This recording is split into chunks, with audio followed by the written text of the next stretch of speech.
One of the interesting things I was talking about with my minders was like I always mention the St. Drew in my videos.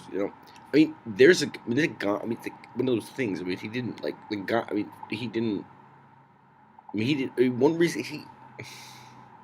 he kept asking like, every time I was like on the run or some shit and like or called him like desperate or something. Or something. But even when I came to school and he's like, "You gonna kill yourself?" There's a number of ways to interpret that because he's not it's like Oprah Winfrey's psychiatrist and he didn't think much of Jews and he didn't think much of psychoanalysis. They don't really do that anymore, not in like enlightened circles. Or, and he's sort of like, kind of it's sort of like he didn't. He's doing his own thing. He's like traveling around the world. He used something like to experience that in one of his conferences.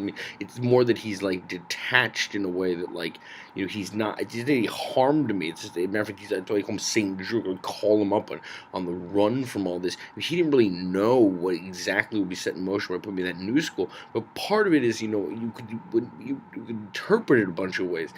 He did ask me all the time like, "Are you gonna kill yourself?" And the thing that's interesting is I do wonder if, like, we don't know what he really is like a serious psychiatrist. So I mean, it's interesting. He may have actually, for all I know, he really did perceive that it's true.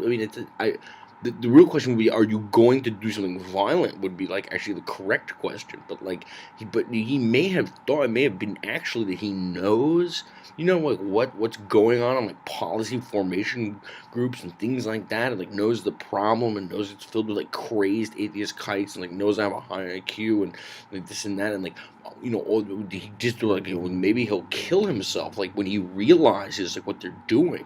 It may not necessarily be a sadistic. I didn't necessarily interpret it as a sadistic comment. The reason I bring it up a lot though is this. Here's an example of people who don't live in objective reality but also laugh at things that other people take seriously. One of the things I told they kept trying to tell all the doctors in that, these psychoanalysis places, listen to me, you shouldn't ask these young women, these who have been suicidal or something, like, do you feel like killing yourself? If you understand how consciousness works, as you should say to them, like, do you feel like you want to live? And like they would break up laughing. Like they thought I was being funny. What's interesting is but I didn't really think it was funny, but I understand like maybe like I don't know, maybe it sounds funny or something. Now, when I got to Arizona, okay, what's really interesting is they make you fill out a questionnaire. And it does have to do with that topic.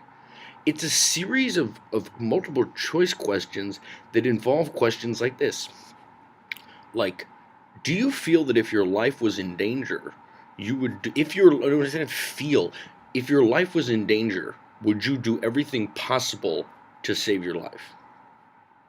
And there's a choice of like scale, likely or definitely, not at all. Okay, all right. If you were going to, if you thought, you might, be, if you thought your life would end, if you didn't take a certain action, what is the likelihood that you would take that action? Okay, so it turns out it's not really a joke that I'm correct.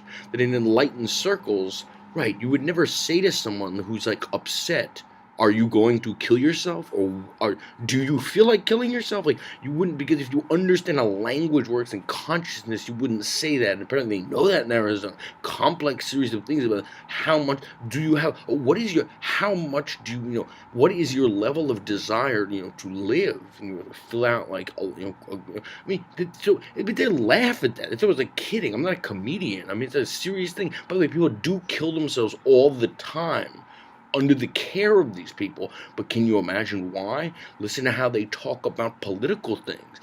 Well, how can you say this? Well, you say this. But they had one here, they have these people in integrated medicine. It's not her fault. She's been trained that way. You come over to the hotel, see I'm doing. She's actually just doing it on, it's really it's a neurological thing, but just the way she thinks, she's trying to get to know me.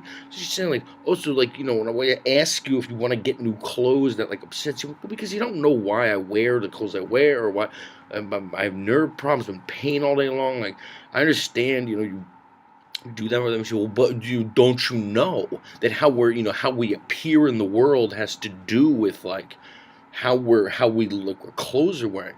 I said, do you have any idea a guy with a high IQ me doesn't know that?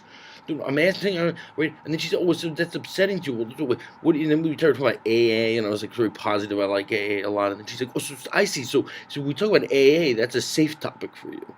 But see what now? What if I ask you again about the clothes? They're kind of sick fucks. Like they talk to people like that anyway. She's not even a therapist. It's a mode of talking to people. They're right. It's like these are called suicide-inducing behaviors. When you do them to like a young woman or something, this is how they talk. She's also like apparently like of Jewish descent. They wouldn't let my father be the head of a fencing school. So why was that? That was a lot of prejudice. But why? If she doesn't know why, right?